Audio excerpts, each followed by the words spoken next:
الأطهار مشمولين بنعمة الروح فالقدس فلتكن معنا آمين. كونوا مساعدين في كل حين ومجاوبة كل من يسألكم كلمة عن سبب الرجاء الذي فيكم، لكن بدعاوى وتقوى، ولكم ضمير صالح لكي يخزى الذين يتكلمون عليكم بشرور والذين يعوبون شيرتكم الصالحة في المسيح، فإنه خير لكم إن تتألموا وأنتم صنعون خيرا، وإن شئت إرادة الله من الآن تتألموا وأنتم صنعون شرا، لأن المسيح أيضا قد مات مرة واحدة من أجل الخطية عنا، بل هو من أجل لكي يقربنا إلى الله مماتا في الجسد لكن محي في الروح. وبهذا أيضا ذهب فالبشر أرواح الذين في السجن التي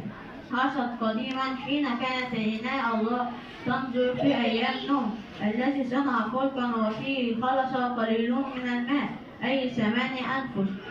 هكذا أنتم أيضا الآن فيخلصكم بمثال معمودية لا لإزالة وسخ الجسد بل سؤال ضمير الشارع عن الله بقيامة يسوع المسيح الذي هو الجالس عن يمين الله إذا قد صعد إلى السماء والملائكة والسلاطين وقوات خاضعة له لا تحب العالم ولا الأشياء التي في العالم لأن العالم يمضي وشهواته معه. أما أنا يعمل مشيئة الله وأنتم يثبت فيه إلى الأبد آمين.